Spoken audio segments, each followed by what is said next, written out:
जैन मठ संस्थानों को क्या कहा जाता है? राइट आंसर है ऑप्शन डी, बसादीस। जैन मठ संस्थानों को बसादीस कहा जाता है। जैन मठ संस्थानों को बसादीस कहा जाता है। जैन धर्म के प्रथम तीर्थंकर ऋषभदेव तथा 24वें तीर्थंकर महावीर स्वामी हुए। महावीर स्वामी के अनुयायियों को मूलतः निर्ग्रंथ कहा जाता था। अगला क्वेश्चन, महावीर डैश तीर्थंकरों में अंतिम तीर्थंकर माने जाते हैं? तो 24 महावीर स्वामी 24 तीर्थंकरों में अंतिम तीर्थंकर माने जाते हैं। अगला क्वेश्चन, 24वें जैन तीर्थंकर का क्या नाम था? अभी हमने पढ़ा महावीर स्वामी।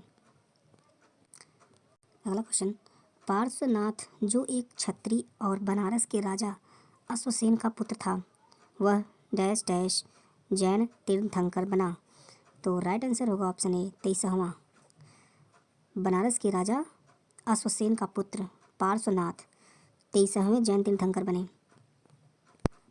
अगला क्वेश्चन है, त्रिरत्न की अवधारणा डैश डैश से संबंधित है?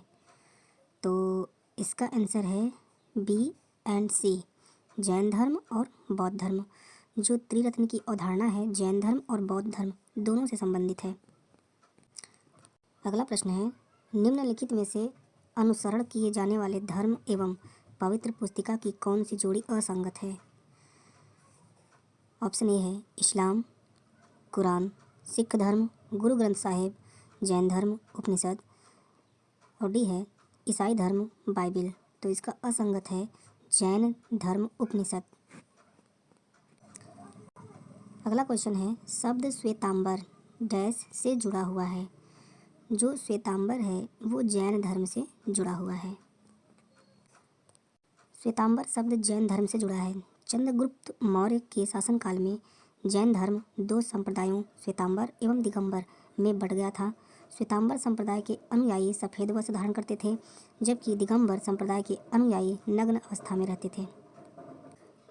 अगला क्वेश्चन है, बुद्ध ने अपना प्रथम उपदेश सारनाथ में अपने 5 शिष्यों को दिया था, जिसे डैश कहा जाता है? तो राइट आंसर है ऑप्शन ए, धर्म चक्र प्रवर्तन। बुद्ध ने अपना उपदेश सारनाथ में अपने 5 शिष्यों को दिया था, जिसे धर्म चक्र प्रवर्तन कहा जाता है। अगला क्वेश्चन है, वैशाली में द्वितीय बौद्ध संगति सेकेंड बुद्धिस्ट काउंसिल डैश द्वारा संचालित की गई थी? तो इसका राइट आंसर होगा ऑप्शन बी, कालाशोक। वैशाली में द्वितीय बौद्ध संगति यानी कि सेकेंड बुद्धिस्ट काउंसिल कालाशोक द्वारा संचालित की गई थी। बौद्ध संगतियां हैं संगत, समकालीन शासक और स्थान। प्रथम संगति के समय अध्यक्ष महाकश्यप, समकालीन शासक अजातशत्रु और स्थान राजगृह।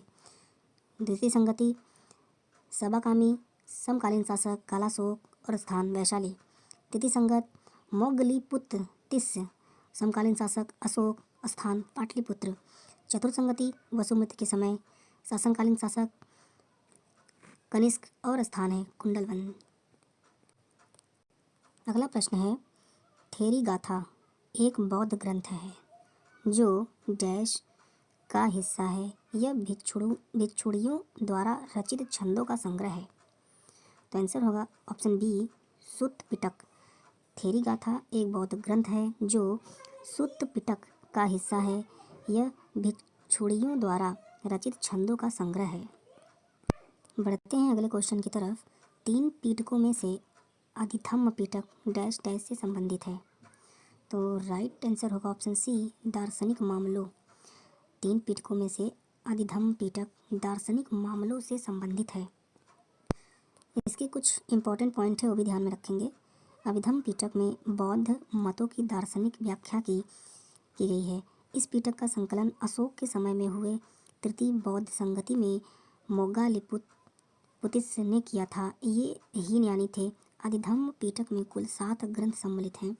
इन्हें सप्त प्रकरण कहा जाता है।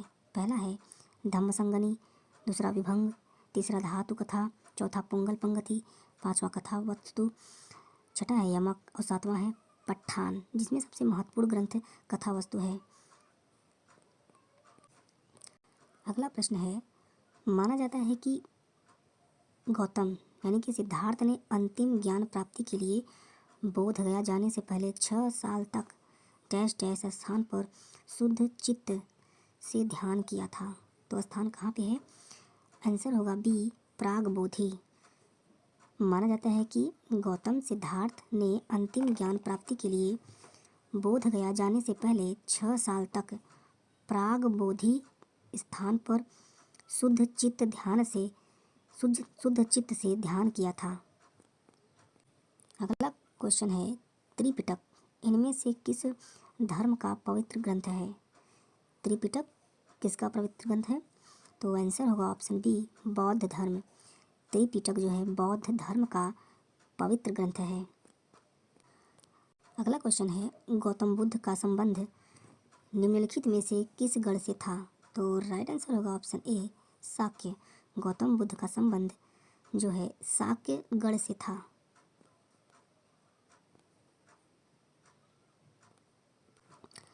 अगला क्वेश्चन है गौतम बुद्ध ने अपना पहला उपदेश कहाँ दिया था?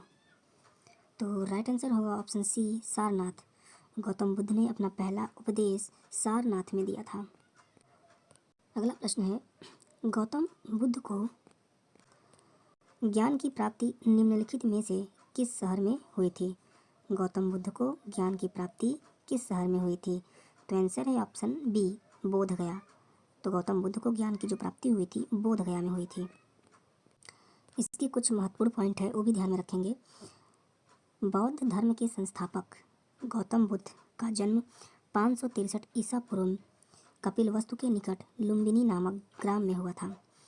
29 वर्ष की अवस्था में सत्य की खोज व ज्ञान प्राप्ति हेतु गृह त्याग देने के पश्चात इन्हें 35 वर्ष की अवस्था में बैसाख पूर्णिमा की रात बोध गया, जो कि बिहार में है इस टाइम, में निरंजना नदी, जिसे फाल्गु के नाम से भी जानते हैं, के किनारे पीपल वृक्ष के नीचे ज्ञान की प्राप्ति हुई।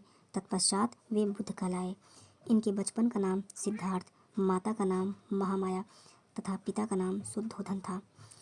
गौतम बुद्ध की 483 ईसा पूर्व में 80 वर्ष की आयु में कुशीनगर में देहांत हो गया। देहांत ही महापरिनिर्वाण कहलाया। बढ़ते हैं अगले प्रश्न की तरफ। निम्नलिखित में से कौन सा बौद्ध धर्म से संबंधित एक पवित्र ग्रंथ है? तो राइट आंसर होगा ऑप्शन डी, त्रिपिटक। त्रिपिटक जो है बौद्ध धर्म से संबंधित एक पवित्र ग्रंथ है। त्रिपिटक बौद्ध धर्म से संबंधित एक पवित्र ग्रंथ है। यह 3 भागों में है। पहला है विनय पिटक, दूसरा सुत्त पिटक, तीसरा अधिधम्म पिटक। तीनों पिटकों की भाषा पाली है। अगला क्वेश्चन है इनमें से कौन सा शब्द सामान्यतः एक बौद्ध मठ को संदर्भित करता है जिसमें बौद्ध भिक्षु रहते हैं? तो राइट आंसर है विहार। विहार एक बौद्ध मठ को संदर्भित करता है जिसमें बौद्ध भिक्षु रहते हैं। बौद्ध मतानुयायियों के मठों को विहार कहा गया। विहारों में बुद्ध प्रतिमा होती है जहां बौद्ध भिक्षु निवास करते हैं। बौद्ध धर्म में पूजा के निमित्त जिन गुफाओं का निर्माण किया गया उसे चैत्य कहते हैं। अगला क्वेश्चन है निम्नलिखित में से किस स्थान पर गौतम बुद्ध ने आत्मज्ञान प्राप्त किया था? तो राइट आंसर है ऑप्शन सी, बोधगया। बोधगया में गौतम बुद्ध ने आत्मज्ञान की प्राप्ति की थी। गौतम बुद्ध ने बौद्ध धर्म की स्थापना की थी। इनका जन्म 563 ईसा पूर्व में कपिलवस्तु के लुम्बिनी नामक स्थान पर हुआ था। इन्हें 35 वर्ष की आयु में बैसाख पूर्णिमा की रात निरंजना नदी के किनारे पीपल वृक्ष के नीचे बोधगया में ज्ञान की प्राप्ति हुई। इन्होंने अपना पहला उपदेश ऋषिपत्तम सारनाथ में दिया, जिसे बौद्ध ग्रंथों में धर्म चक्र प्रवर्तन कहा गया है। अगला क्वेश्चन है सुत्त पिटक के संदर्भ में निम्नलिखित में से कौन सा कथन सही है? यह बुद्ध का जीवन चरित्र है। सुत्त पिटक बुद्ध का जीवन चरित्र है। यह मगध के शासक और बुद्ध के बीच बातचीत से संबंधित है। यह श्रीलंका में लिखा गया बौद्ध ग्रंथ है। डी, यह उन लोगों के लिए बनाए गए नियमों और विनियमों के बारे में है जिन्होंने बौद्ध मठ व्यवस्था को अंगीकार किया था। तो इसका राइट आंसर है ऑप्शन बी, शुद्ध पिटक। मगध के शासक और बुद्ध के बीच बातचीत से संबंधित है। अगला क्वेश्चन है, हीनयान और महायान किस धर्म के पंथ हैं? तो राइट आंसर होगा ऑप्शन सी, बौद्ध धर्म। हीनयान और महायान बौद्ध धर्म के पंथ हैं। हीनयान और महायान बौद्ध धर्म की शाखाएं हैं। चतुर्थ बौद्ध संगति कनिष्क के समय के बाद बौद्ध धर्म दो भागों हीनयान एवं महायान में विभाजित हो गया। बौद्ध धर्म के महायान संप्रदाय का आदर्श बोधिसत्व है। बोधिसत्व दूसरे के कल्याण को प्राथमिकता देते हुए अपने निर्वाण में विलंब करते हैं। हीनयान का आदर्श अहर्त पद को प्राप्त करना है। जो व्यक्ति अपनी साधना से निर्वाण की प्राप्ति करते हैं उन्हें अहर्त कहा जाता है। अगला क्वेश्चन है, सिंह चतुर्मुख स्तंभ कहाँ स्थित है? तो राइट आंसर है ऑप्शन ए, सारनाथ। सिंह चतुर्मुख सारनाथ में स्थित है। महात्मा बुद्ध ने ज्ञान प्राप्ति के बाद अपना पहला उपदेश सारनाथ में दिया था, जिसे धर्म चक्र प्रवर्तन कहा जाता है। जैन ग्रंथों में सारनाथ को सिंहपुर कहा गया। जैन ग्रंथों में सारनाथ को सिंहपुर कहा गया है। सारनाथ में अशोक का सिंह, चतुर्भुज स्तंभ, बुद्ध का मंदिर, धमेक स्तूप, चौखंडी स्तूप, सारनाथ का वस्तु संग्रहालय, मूल गंध कुटी आदि दर्शनीय स्थल है। अगला क्वेश्चन है, बोधिसत्व की अवधारणा इनमें से किससे संबंधित है? तो राइट आंसर होगा ऑप्शन डी, महायान बौद्ध धर्म। बोधिसत्व की जो अवधारणा है महायान बौद्ध धर्म से संबंधित है। अगला प्रश्न है, विनय और सुत्त पिटक इनमें से किसकी शिक्षाओं के संकलन है? विनय और सुत्त पिटक इनमें से किसकी शिक्षाओं के संकलन है? तो राइट आंसर होगा ऑप्शन ए, गौतम बुद्ध। विनय और सुत्त पिटक गौतम बुद्ध शिक्षाओं के संकलन है। अगला प्रश्न है, गौतम बुद्ध के निम्नलिखित उपदेशों में से किसे अग्नि उपदेश, फायर सेरमोन के रूप में जाना जाता है? तो राइट आंसर होगा ऑप्शन बी, आदित्य पर्याय सूक्त। गौतम बुद्ध के आदित्य पर्याय सूक्त उपदेशों में से जो है इसको फायर सेरमोन के रूप में जाना जाता है। एक बार फिर से पढ़ते हैं इसको। गौतम बुद्ध के सभी उपदेशों में से आदित्य पर्याय सूक्त को अग्नि उपदेश यानी कि फायर सेरेमोन के रूप में जाना जाता है। बढ़ते हैं अगले क्वेश्चन की तरफ। जातक कथाएं डैश डैश से संबंधित हैं। तो राइट आंसर होगा ऑप्शन बी, बौद्ध धर्म। जातक कथाएं जो हैं बौद्ध धर्म से संबंधित हैं। जातक कथाएं साहित्यिक रचनाएं हैं जो गौतम बुद्ध के पिछले जन्मों के बारे में है। ये बौद्ध ग्रंथ त्रिपिटक का भाग है। बौद्ध धर्म की स्थापना गौतम बुद्ध ने 5वीं शताब्दी ईसा पूर्व में की थी। इनका जन्म 563 ईसा पूर्व में हुआ था। अगला क्वेश्चन है, बुद्ध चरितम नामक महाकाव्य किसने लिखा था? तो राइट आंसर होगा ऑप्शन डी, अश्वघोष। बुद्ध चरितम नामक महाकाव्य अश्वघोष ने लिखा था। अगला प्रश्न है, निम्नलिखित में से कौन सा स्थल बौद्धों के तीर्थ स्थलों में से नहीं है? तो राइट आंसर है सी, ग्वालियर। बौद्ध धर्म के संस्थापक गौतम बुद्ध थे। इनका जन्म 563 ईसा पूर्व में लुम्बिनी जो कि नेपाल नामक स्थान पर हुआ था। बोधगया बौद्धों का प्रमुख तीर्थ स्थल है। बुद्ध को यहीं पर ज्ञान की प्राप्ति हुई थी। सारनाथ बनारस के पास स्थित बौद्ध तीर्थ स्थल है जहाँ पर बुद्ध ने ज्ञान प्राप्त करने के बाद अपना प्रथम उपदेश दिया था। कुशीनगर उत्तर प्रदेश राज्य में स्थित है। कुशीनगर में ही भगवान बुद्ध को महापरिनिर्वाण मृत्यु प्राप्त हुआ था। तो दिए गए विकल्पों में ग्वालियर का संबंध बौद्ध स्थल से नहीं है। अगला क्वेश्चन है, गौतम बुद्ध का जन्म कहाँ हुआ था? तो राइट आंसर है ऑप्शन बी, लुम्बिनी। गौतम बुद्ध का जन्म लुम्बिनी में हुआ था। इनसे इसके कुछ इंपॉर्टेंट पॉइंट है जो कि हमें याद रखना है। बौद्ध धर्म के संस्थापक गौतम बुद्ध थे। इन्हें एशिया का ज्योति पुंज लाइट ऑफ एशिया कहा जाता है। गौतम बुद्ध को लाइट ऑफ एशिया भी कहा जाता है। गौतम बुद्ध का जन्म 563 ईसा पूर्व में कपिलवस्तु के लुम्बिनी वर्तमान में नेपाल में स्थित नामक स्थान पर हुआ था। इनके पिता शुद्धोधन शाक्यगढ़ के मुखिया थे। पिता जो है शुद्धोधन शाक्यगढ़ के मुखिया थे। इनकी माता महामाया और मौसी प्रजापति गौतमी थी। इनके बचपन का नाम सिद्धार्थ था। गौतम बुद्ध का विवाह 16 वर्ष की अवस्था में यशोधरा के साथ हुआ था। इनके पुत्र का नाम राहुल था। गौतम बुद्ध के गृह त्याग को बौद्ध धर्म में महाभिनिष्क्रमण कहा गया और बुद्ध ने अपना पहला उपदेश सारनाथ में दिया, जिसे बौद्ध ग्रंथों में धर्म चक्र प्रवर्तन कहा गया। अगला क्वेश्चन है, उस बौद्ध ग्रंथ का नाम बताइए जिनमें भिक्षुओं के लिए नियमों का उल्लेख है। तो आंसर है बी, विनय पिटक। विनय पिटक में भिक्षुओं के लिए नियमों का उल्लेख दिया गया है। अगला क्वेश्चन है, स्तूप क्यों बनाए गए थे। तो राइट आंसर है ए, पवित्र स्मृति चिन्ह रखने के लिए। स्तूप जो है पवित्र स्मृति चिन्ह रखने के लिए बनाए गए थे। अगला क्वेश्चन है, डैश का जन्म 560 ईसा पूर्व में हुआ था और 480 ईसा पूर्व में 80 वर्ष की आयु में उनकी मृत्यु हो गई थी। तो राइट आंसर होगा ऑप्शन सी, गौतम बुद्ध। गौतम बुद्ध का जन्म 563 ईसा पूर्व लुम्बिनी कपिलवस्तु तथा मृत्यु 80 वर्ष की अवस्था में 483 ईसा पूर्व कुशीनगर में हुआ था, जो कि 563 के आसपास है। तो गौतम बुद्ध ही राइट आंसर होगा। अगला प्रश्न है, किस वृक्ष के नीचे रानी माया देवी ने गौतम बुद्ध को जन्म दिया था। तो राइट आंसर है ऑप्शन ए, साल का वृक्ष। साल का वृक्ष था वो, जिसके नीचे रानी माया देवी ने गौतम बुद्ध को जन्म दिया था।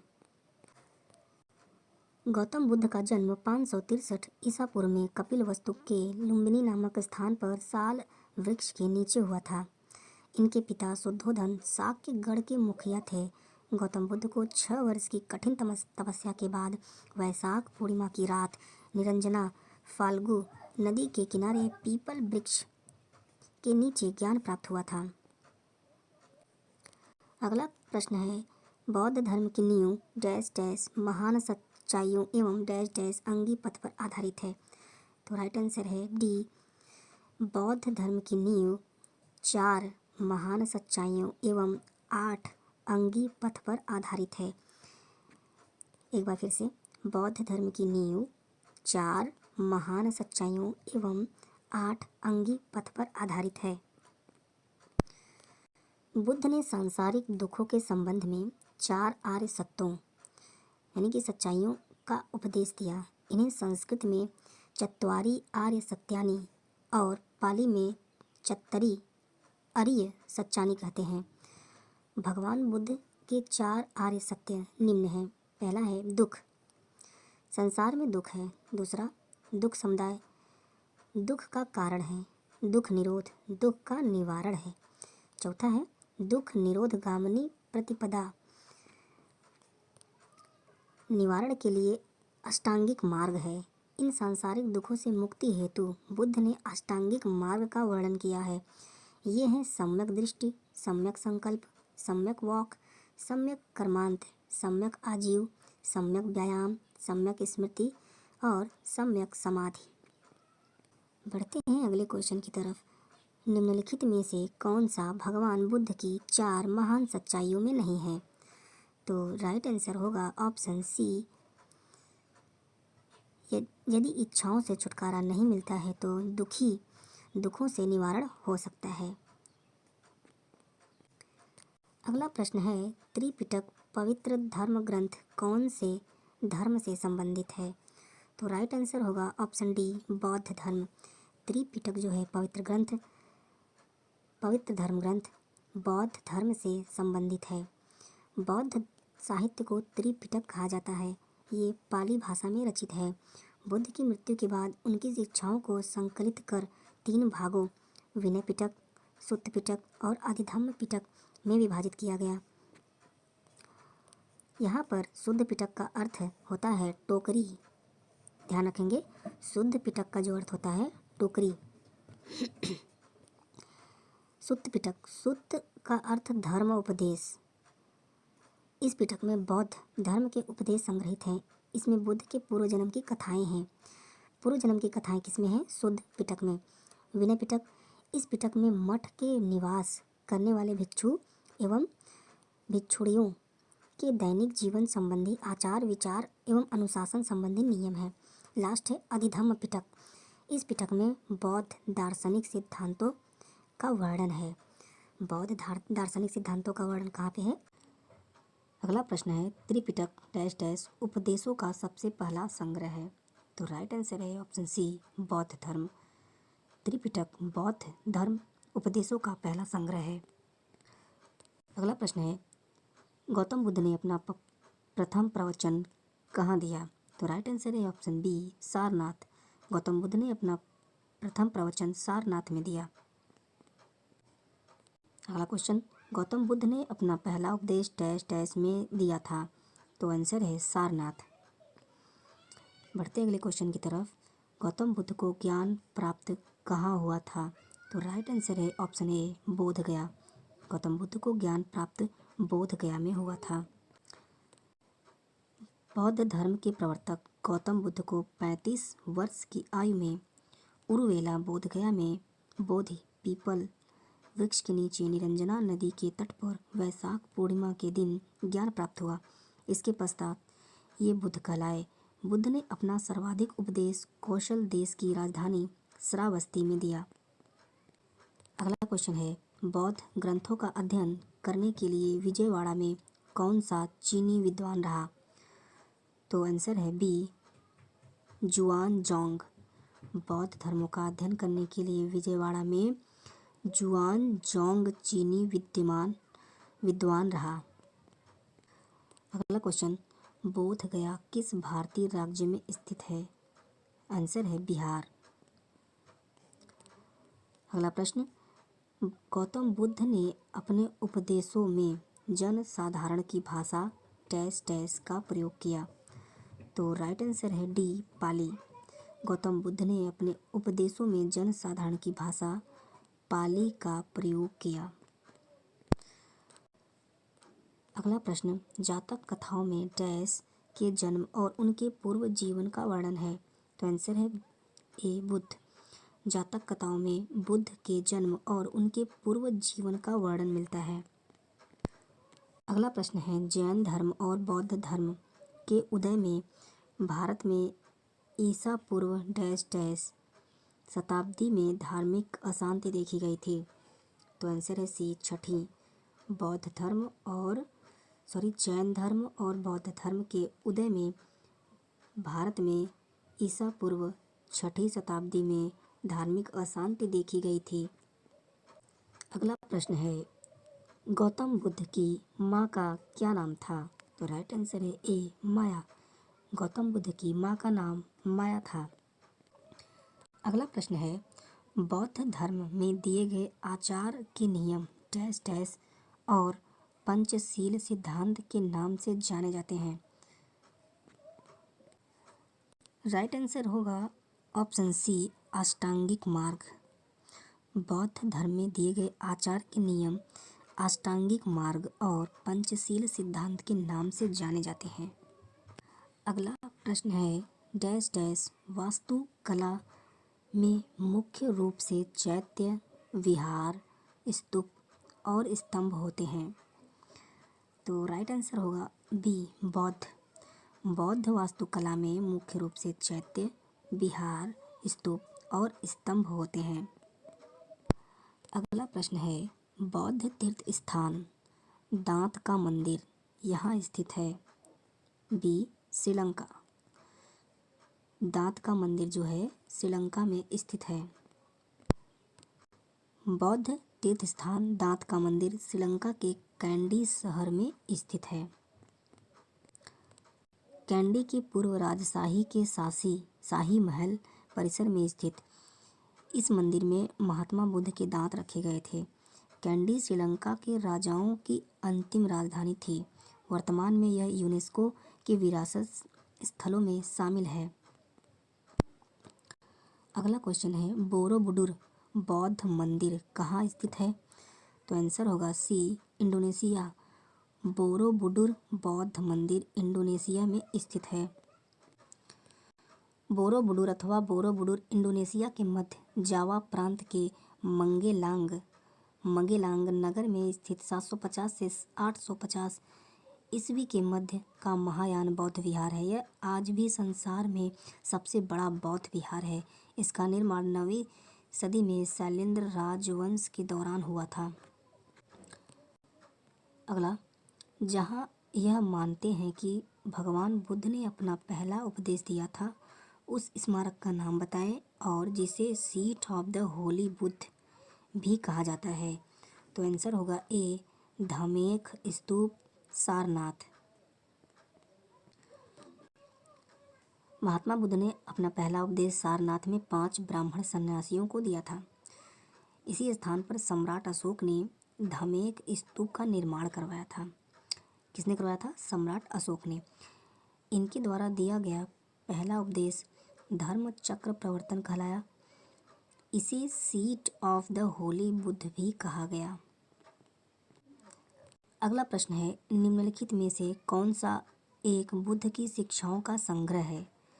तो राइट आंसर होगा ऑप्शन डी, त्रिपिटक। त्रिपिटक एक बुद्ध की शिक्षाओं का संग्रह है। अगला प्रश्न है, भारत का एक धर्म जोरोआस्ट्रियन मुख्य रूप से किस राज्य में पाया जाता है? तो आंसर है ए, महाराष्ट्र। जोरोआस्ट्रियन महाराष्ट्र में पाया जाता है। अगला प्रश्न है, नीचे शब्दों के 4 युग्म दिए गए हैं, जिनमें से 3 किसी तरीके से समान है और एक युग्म भिन्न है। तो कौन सा युग्म शेष से भिन्न है? तो आंसर है डी, मंदिर हिंदू। अश्वेता पारसी का, तोरा यहूदी का एवं त्रिपिटक बौद्ध धर्म का ग्रंथ है, जबकि मंदिर जो है हिंदुओं के पूजा का स्थान है। तो यह सबसे भिन्न है। अगला प्रश्न है, जेंद अश्वेता डैश डैश के साथ जुड़ा हुआ है। तो आंसर है ए, पारसी धर्म। जेंद अश्वेता पारसी धर्म के साथ जुड़ा हुआ है। अगला क्वेश्चन है, यहूदी किस धर्म का पालन करते हैं? तो राइट आंसर है डी, यहूदी धर्म। अगला प्रश्न है, निम्नलिखित में से कौन सा यहूदी धर्म से संबंधित है? तो बी है, तोरा। तोरा जो है यहूदी धर्म से संबंधित है। अगला प्रश्न है, पाटलिपुत्र में स्थानांतरित होने से पहले निम्न में से कौन सा कई वर्षों तक मगध की राजधानी थी? तो राइट आंसर है ऑप्शन सी, राजगृह। पाटलिपुत्र में स्थानांतरित होने से पहले निम्न में से कौन सा कई वर्षों तक मगध की राजधानी थी? वो थी राजगृह। राजगृह अजात शत्रु के शासनकाल में पाटलिपुत्र से पहले मगध की राजधानी हुआ करती थी। अगला प्रश्न है, लौरिया नंदनगढ़ स्तंभ कहाँ स्थित है? तो यह है ऑप्शन सी, चंपारण। लौरिया नंदनगढ़ स्तंभ जो है चंपारण में स्थित है।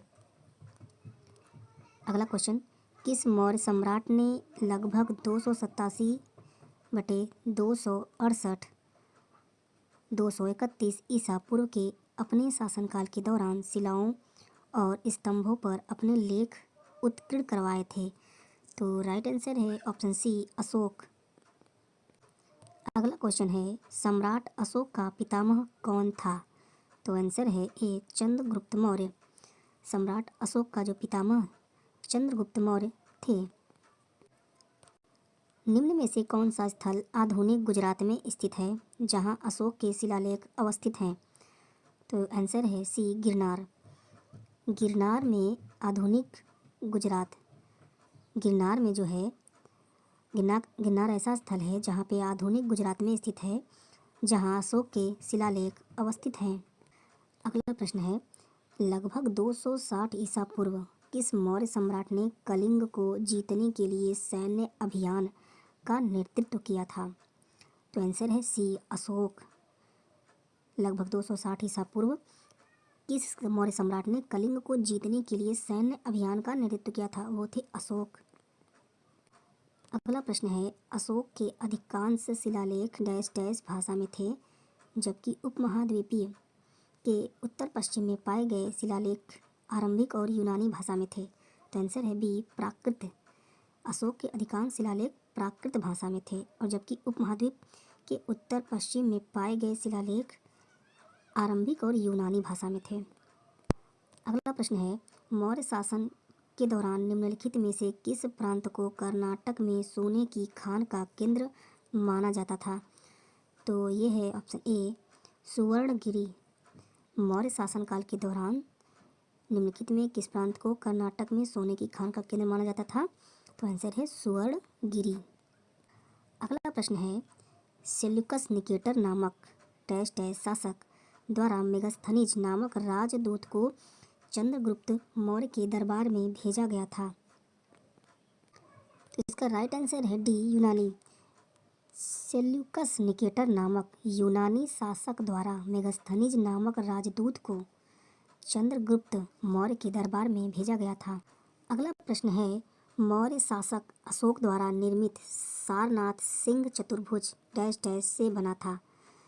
तो आंसर है बी बलुआ पत्थर। मौर्य शासक अशोक द्वारा निर्मित सारनाथ सिंह चतुर्मुख बलुआ पत्थर से बनाया गया था। अगला प्रश्न है, 326 ईसा पूर्व में भारत पर आक्रमण करने के लिए सिकंदर अलेक्जेंडर ने सबसे पहले निम्नलिखित में किस नदी को पार किया था? तो आंसर है ए सिंधु। 326 ईसा पूर्व में भारत पर आक्रमण करने के लिए सिकंदर ने सिंधु नदी को सबसे पहले पार किया था। अगला प्रश्न, डैश डैश मध्य प्रदेश में भगवान बुद्ध के सम्मान में सम्राट अशोक द्वारा बनवाया गया बौद्ध स्मारक है। तो आंसर है डी सांची स्तूप। सांची स्तूप मध्य प्रदेश में भगवान बुद्ध के सम्मान में सम्राट अशोक द्वारा बनवाया गया बौद्ध स्मारक है। अगला प्रश्न है, सांची के स्तूप का निर्माण किसने कराया था? तो आंसर है ए अशोक। सांची के स्तूप का निर्माण जो है अशोक ने कराया था। अगला प्रश्न है, बौद्ध धर्म से संबंधित प्रख्यात भवन संरचना धामेक स्तूप का निर्माण मूलतः डैश डैश वंश के शासनकाल के दौरान कराया गया था। तो राइट आंसर है डी मौर्य। बौद्ध धर्म से संबंधित प्रख्यात भवन संरचना धामेक स्तूप का निर्माण मौर्य वंश के शासनकाल के दौरान कराया गया था। अगला प्रश्न है, बौद्ध संरचना धामेक स्तूप कहाँ पर है? तो राइट आंसर है सारनाथ। धामेक स्तूप सारनाथ में स्थित है। अगला प्रश्न, तृतीय बौद्ध परिषद बुद्धिस्ट काउंसिल का आयोजक किसके द्वारा कराया गया था? तो राइट आंसर है सी अशोक। अगला प्रश्न, चंद्रगुप्त मौर्य मौर्य वंश के संस्थापक थे। भारतीय इतिहास में उनके शासनकाल के बारे में निम्नलिखित में से कौन सा कथन गलत है? तो जो गलत कथन है बी बैरम खां उनका सबसे अच्छा सहयोगी, संरक्षक और मार्गदर्शक था। ये कथन गलत है, बाकी के सभी कथन सही हैं।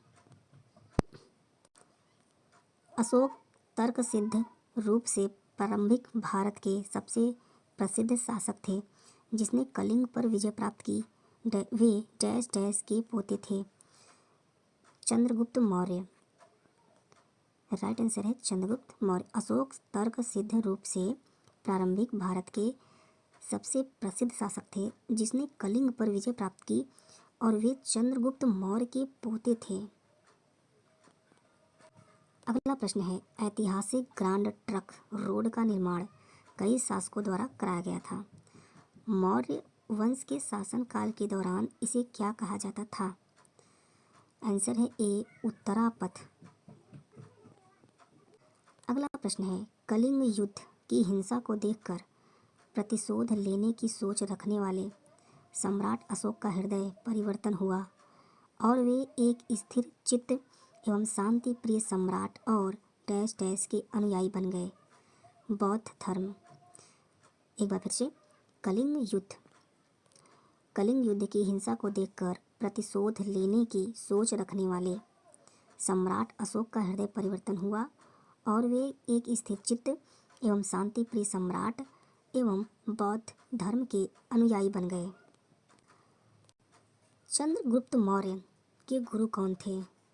आंसर है बी विष्णुगुप्त। चंद्रगुप्त मौर्य के जो गुरु थे वो विष्णुगुप्त थे।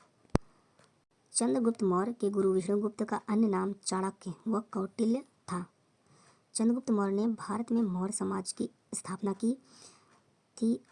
यह पूरे भारत को एक साम्राज्य के अधीन लाने में सफल रहा।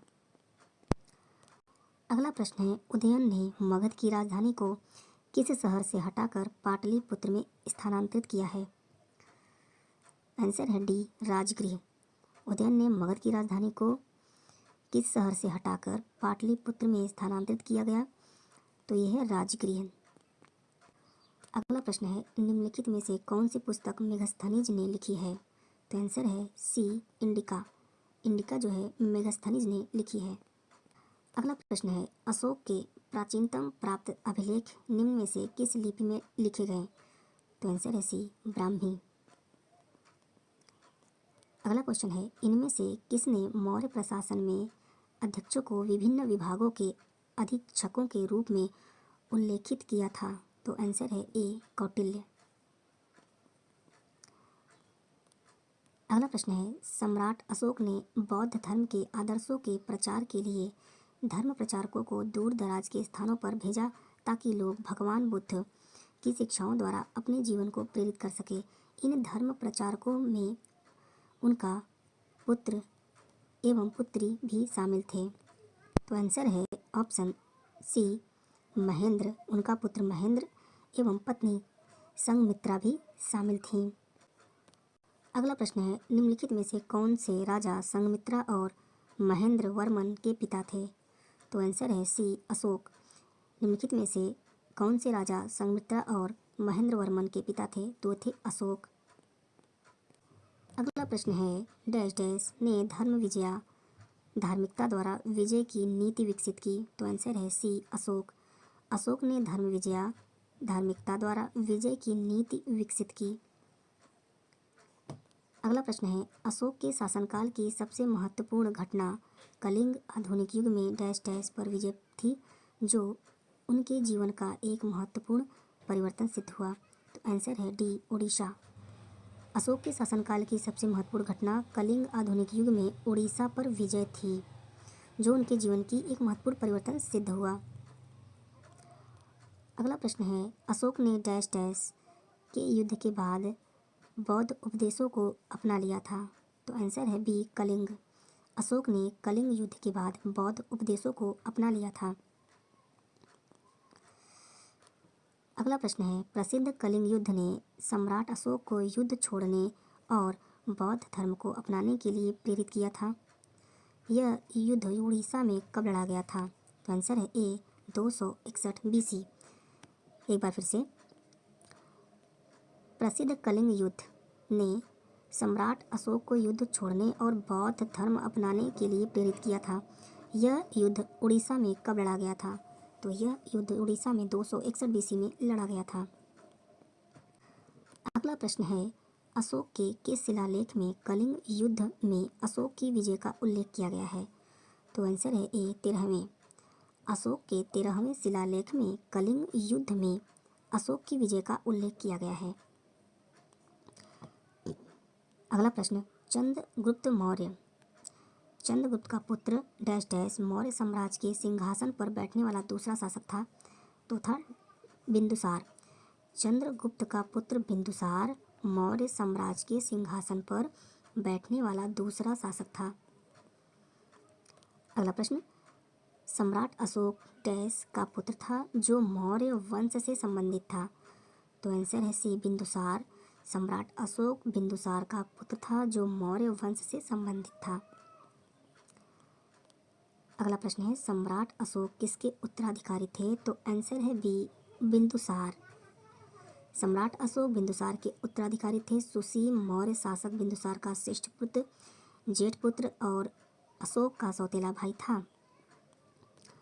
अगला प्रश्न है, सम्राट अशोक ने पत्थर के स्तंभों और पत्थर के तख्तों पर अपने डैश आदेश उत्कीर्ण करवाकर अपने राज्य के प्रमुख स्थानों पर स्थापित किया ताकि लोग तदनुसार आचरण कर सके? तो आंसर है बी, 14। एक बार फिर से, सम्राट अशोक ने पत्थर के स्तंभों और पत्थर के तख्तों पर अपने 14 आदेश उत्कीर्ण करवाकर अपने राज्य के प्रमुख स्थानों पर स्थापित किया ताकि लोग तदनुसार आचरण कर सके। अगला प्रश्न है, अशोक महान डैश डैश से संबंधित थे? तो आंसर है सी, मौर्य वंश। जो अशोक महान मौर्य वंश से संबंधित थे। अगला प्रश्न है, महान सम्राट अशोक किस वंश के थे? अभी हमने पढ़ा मौर्य वंश। अगला प्रश्न है, डैश डैश मौर्य साम्राज्य की राजधानी थी, तो कौन थी? पाटलिपुत्र। पाटलिपुत्र जो है मौर्य साम्राज्य की राजधानी थी। अगला प्रश्न, कौटिल्य का अर्थशास्त्र हमें डैश डैश प्रशासन के बारे में जानकारी देता है, तो आंसर है बी मौर्य। कौटिल्य का अर्थशास्त्र हमें मौर्य प्रशासन के बारे में जानकारी देता है। अगला प्रश्न है, चाणक्य का अन्य नाम क्या था? तो आंसर है बी विष्णुगुप्त। चाणक्य का अन्य नाम विष्णुगुप्त या कौटिल्य था। अगला प्रश्न, मेगास्थनीज भारत आने वाले सबसे शुरुआती खोजकर्ताओं में से एक था, उसका संबंध किस देश से था? तो आंसर है ए यूनान। मेगास्थनीज भारत आने वाले सबसे शुरुआती खोजकर्ताओं में से एक था, उसका संबंध यूनान देश से है। और आज का ये आखिरी क्वेश्चन है, सम्राट अशोक ने अपने राज्यकाल के 12 वर्ष में एक विशेष अधिकारी की नियुक्ति की, जो भूमि का सर्वेक्षण करता था तथा भू अभिलेखों का रख रखाव करता था और न्याय का पालन करता था। इन अधिकारियों को डैश डैश कहा जाता था। आंसर है सी रज्जुक। एक बार फिर से, सम्राट अशोक ने अपने राज्यकाल के 12 वर्ष में एक विशेष अधिकारी नियुक्त की, जो भूमि की रखरखाव सर्वेक्षण करता था तथा भू अभिलेखों का रखरखाव करता था और न्याय का पालन करता था। इन अधिकारियों को रज्जुक कहा जाता था।